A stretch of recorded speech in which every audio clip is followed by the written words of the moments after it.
S ಈ ಬಗ್ಗೆ ಮಾತನಾಡೋದಕ್ಕೆ ಸ್ವತಃ ಗುಂಡ್ಲುಪೇಟೆ ಹಾಲಿ ಶಾಸಕರಾಗಿರುವಂತ ಗಣೇಶ್ ಪ್ರಸಾದ್ ಈಗ ಫೋನ್ ಸಂಪರ್ಕದಲ್ಲಿದ್ದಾರೆ. ಸರ್ ನಮಸ್ಕಾರ. ನಮಸ್ಕಾರ, ಹೇಳಿ ಸರ್. ಈಗ ಮಾಜಿ ಶಾಸಕರು ಕೂಡ ಫ್ರೀಡಮ್ ಟಿವಿ ಜೊತೆ ಮಾತನಾಡ್ತಾ ಇದ್ರು. ಅವರ ಅಧಿಕಾರ ಅವಧಿಯಲ್ಲಿ 110 ಕೆರೆಗಳನ್ನು ಗುರುತಿಸಲಾಗಿತ್ತು, ಜೊತೆಗೆ ಸರ್ಕಾರಕ್ಕೆ ಒತ್ತಡ ಹಾಕಲಾಗಿತ್ತು. ಅದರ ಭಾಗವಾಗಿ ಈಗ ಗ್ರಾಂಟ್ ಆಗಿದೆ. ಆ ಕ್ರೆಡಿಟ್ ಅಥವಾ ಮತ್ತೊಂದು ಅನ್ನೋದಕ್ಕಿಂತಲೂ ಇದು ಇಲ್ಲಿಗೆ ನಿಂತ್ಕೋಬಾರ್ದು, ಗ್ರಾಂಟ್ ಆದ ಮಾತ್ರಕ್ಕೆ ಕೈಕಟ್ಟು ಕೂತ್ಕೋಬಾರ್ದು, ಅದು ಜಾರಿ ಆಗೋವರೆಗೂ ಹಾಲಿ ಶಾಸಕರು ಅದ್ರ ಜೊತೆಗೆ ನಿಂತ್ಕೋಬೇಕು ಅಂತೇಳಿ ಒಂದು ಸಲಹೆ ಕೊಡ್ತಾ ಇದ್ರು. ಏನ್ ಹೇಳ್ತೀರಾ ಈ ಬಗ್ಗೆ?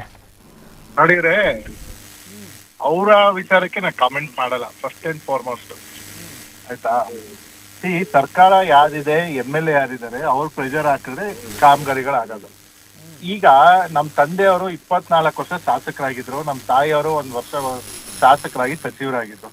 ಅವ್ರು ತಂದಿದ್ ಕೆಲ್ಸಗಳನ್ನ ಇವ್ರು ಮಾಡಿರೋ ಕೆಲ್ಸಗಳಿಗೂ ಹೋಲಿಕೆ ಮಾಡ್ಲಿಬೇಕಾರೆ ಇವ್ರು ಎಲ್ಲಾರು ನಾನೇ ಮಾಡಿದ್ದು ಅನ್ನಂಗಿದ್ರೆ ಇವ್ರು ಮಾಡ್ಕೊಳ್ಳಿ, ಈಗಲೂ ಇವರೇ ತರ್ಸ್ಕೊಳ್ಳಿ. ಹಾಗಾದ್ರೆ ಈಗ ನಾನು MLA ಆಗಿದ್ದೀನಿ, ನನ್ಗೆ ಅಧಿಕಾರ ಇದೆ, ನಮ್ ಸರ್ಕಾರ ಇದೆ, ನಮ್ ಮುಖ್ಯಮಂತ್ರಿಗೆ ಮೇಲೆ ಒತ್ತಡ ಹೇಳಿದೀನಿ, ಜಲಸಂಪನ್ಮೂಲ ಸಚಿವರು DK ಶಿವಕುಮಾರ್ ಅವ್ರ ಮೇಲೆ ಒತ್ತಡ ಹೇರಿ ನಾನು ಆಗ ಈ ಕಾಮಗಾರಿಗೆ ಅನುಮೋದನೆ ತಂದಿರೋದು.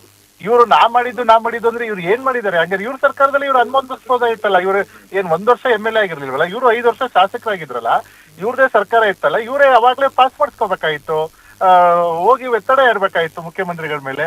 ಈಗ ಇವರಿಂದ ನಾ ಕಲ್ತ್ಕೊಳ್ಳೋ ಅವಶ್ಯಕತೆ ಇಲ್ಲ. ನಾ ಕಲ್ತ್ಕೊಳ್ಳಂಗಿದ್ರು ನಾವು ರಾಜಕೀಯ ಕುಟುಂಬದವ್ರೆ. ನಮ್ ತಂದೆನು 5 ಸಲ ಗೆದ್ದಿದ್ರು, ನಮ್ ತಾಯಿನೂ ಗೆದ್ದಿದ್ರು, ನಾನು ನೋಡಿದೀನಿ, ನಮ್ ತಾತನೂ ಚುನಾವಣೆಗಳಿಗೆ ನಿಂತಿದ್ರು.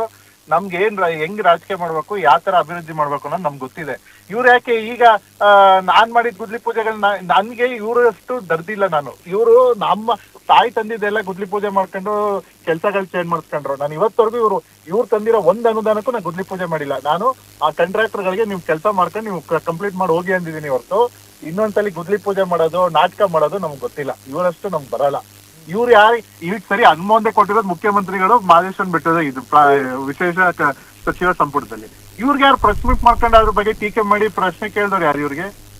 ಅದು ಅನುಮೋದನೆ ಆಗಿದೆ, ಹೆಂಗ್ ಮಾಡಿಸ್ಬೇಕು ಅನ್ನೋದು ನಮಗೂ ಗೊತ್ತೈತೆ. ನಾವು ಸರ್ಕಾರದಲ್ಲಿ ಒಬ್ಬ ಪ್ರತಿನಿಧಿಯಾಗಿ 2 ವರ್ಷದಿಂದ ಕೆಲಸ ಮಾಡ್ತಿದ್ದೀನಿ. ನಮ್ ತಂದೆ ಹೆಂಗ್ ಮಾಡ್ತಿದ್ರು ಅಂತಾನು ನೋಡಿದೀನಿ ದೂರದಿಂದ. ನಮ್ ತಾಯಿಯವ್ರ ಜೊತೆನು ನಾನು ರಾಜಕೀಯವಾಗಿ ಬಂದಾಗ ನಾನು ಅವ್ರ ಜೊತೆ ಓಡಾಡಿದೀನಿ. ಹೆಂಗ್ ಕೆಲಸ ಮಾಡಿಸ್ಬೇಕು ಅನ್ನೋದು ನಮಗೂ ಗೊತ್ತೈತೆ. ನಾವ್ ಇವ್ರನ್ನ ಕಲ್ತ್ಕೊಂಡು ನೀರ್ ತರ್ಸ್ಕೊಡೋ ಅವಶ್ಯಕತೆ ಭವಿಷ್ಯ ಇಲ್ಲ ಅನ್ಸ್ತದೆ. ಅವರು ಇನ್ನೊಂದು ಮಾತನ್ನ ಉಲ್ಲೇಖ ಮಾಡಿದ್ರು ಬಹಳ ಸ್ಪಷ್ಟವಾಗಿ. ಅವ್ರಿಗೆ ಯಾವ ತಕರಾರು ಇಲ್ವಂತೆ, ಆದ್ರೆ ಅವರು ಶಾಸಕರಾಗಿದ್ದಾಗ 110 ಕೆರೆಗಳನ್ನ ಗುರುತಿಸುವಾಗ ನನ್ನ ಟೀಕೆ ಮಾಡಿದ್ರು ಈಗಿನ ಹಾಲಿ ಶಾಸಕರು ಅಂತ ಹೇಳ್ತಿದ್ರು. ನಾವು ಟೀಕೆ ಮಾಡೋದಲ್ಲ, ನಾವು ಏನ್ ಕೇಳ್ತಿದ್ವು ಅಂದ್ರೆ 110 ಕೆರೆ ಕಟ್ಟೆಗಳು ಅಂತ ಹೇಳ್ತಿದ್ರಲ್ಲ, ಎಲ್ಲಿದಾವೆ ಊರುಗಳ ಹೆಸರು ಹೇಳಿ. ಈಗ ಪಟ್ಟಿಲ್ ಇದೆ. ಈಗ ನಮಗೂ ಪಟ್ಟಿ ಕೊಟ್ಟಿದ್ದಾರೆ, ಇಂಜಿನಿಯರ್ಗಳು ಪ್ಲಾನ್ ಕೊಟ್ಟಿದ್ದಾರೆ, ಹೆಂಗ್ ನೀರ್ ಹೋಗುತ್ತೆ, ಯಾವ ಕೆರೆಗೆ ತುಂಬುತ್ತೆ ಅಂತ. ಅದನ್ನ ಹೇಳಿ ಅಂತಿದ್ದು. ಈಗ ಸುಮ್ನೆ ನಮ್ಮ ಹತ್ರ 10 ಕಾರ್ ಇದೆ ಅಂತೀವಿ, ಕಾರ್ಗಳ ಹೆಸರು ಹೇಳಿ ಅಂತ ಕೇಳ್ತಿದೀವಿ ನಾವ್ ಅಷ್ಟೇ. ನಾವೇನ್ ಇವ್ರಿಗೆ ಮಾಡಕ್ ಆಗಲ್ಲ ಅಥವಾ ಇವ್ರ ಹತ್ರ ಇಲ್ಲ ಅಂತ ನಾವ್ ಕೇಳ್ತಿಲ್ಲ. ಯಾಕೆ ನಮ್ ಕಾನ್ಸ್ಟಿಟ್ಯೂನ್ಸಿ ಬಗ್ಗೆ ಗೊತ್ತಿಲ್ವಾ? ನಾನು 5 ವರ್ಷ ಅಧಿಕಾರ ಇಲ್ದೇದಾಗ್ಲು ಎಲ್ಲಾ ಪ್ರತಿ ಗ್ರಾಮಕ್ಕೂ 3 ಸಲ ಹೋಗಿದ್ದೀನಿ. ಇವ್ರು ನೆಟ್ಟಿಗೆ ಒಂದೊಂದ್ ಗ್ರಾಮಕ್ಕೆ 1 ಸಲಿನೂ ಹೋಗಿಲ್ಲ. ಇವರು ಎಷ್ಟೊಂದ್ ಗ್ರಾಮಗಳಿಗೆ ಇವ್ರು ಭೇಟಿನೇ ಕೊಟ್ಟಿಲ್ಲ ಶಾಸಕರಾಗಿದ್ದಾಗ. ನನ್ಗೆ ಹೇಳಕ್ ಬರ್ತಾರಲ್ಲ ಇವ್ರು.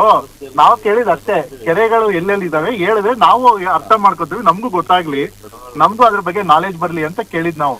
ನಾವೇನು ಕೆರೆಗಳೇ ಇಲ್ಲ, ಎಲ್ಲಿ 110 ಕೆರೆ ಸೃಷ್ಟಿ ಮಾಡಿದ್ರು ಇವ್ರು ಅಂತ ನಾವು ಯಾವತ್ತೂ ಯಾರನ್ನೋ ಪ್ರಶ್ನೆ ಮಾಡಿಲ್ಲ. ಅದ್ರ ಬಗ್ಗೆ ನಾವು ಇದು ಮಾಡಿಲ್ಲ. ಅವ್ರ ಏನೇನ್ ಅರ್ಥ ಮಾಡ್ಕೊಂಡವ್ರ ಗೊತ್ತಿಲ್ಲ. ಆಮೇಲೆ ಅನ್ನೆಸೆಸರಿ ಆಗಿ ಫೇಸ್ಬುಕ್ ಗಳಲ್ಲಿ ಚರ್ಚೆ ಮಾಡಿಸ್ತಾರೆ. ಅದು ನಾವು ಅದಕ್ಕೆಲ್ಲ ನನ್ನ ತಲೆನೂ ಕೆಲ್ಸ್ಕೊಳ್ಳಲ್ಲ. ನಾನು ಇವತ್ತಿಗೂ ಜನ ನನ್ನ ಆಯ್ಕೆ ಮಾಡಿದ್ದಾರೆ, ಜನಕ್ಕೆ ಕೆಲಸ ಮಾಡ್ಬೇಕು, ಮಾಡ್ಕೊಂಡು ಹೋಗ್ತೀವಿ. ಅದ್ರ ಜನ ತೀರ್ಮಾನ ಮಾಡ್ತಾರೆ. ಕೊನೆಯದಾಗಿ ಗ್ರಾಂಟ್ ಆಯ್ತು, ಇನ್ನು ಕೆರೆಯ ಒಡಲು ಯಾವಾಗ ತುಂಬುತ್ತೆ ಅನ್ನುವಂತಹ ಒಂದು ಪ್ರಶ್ನೆ.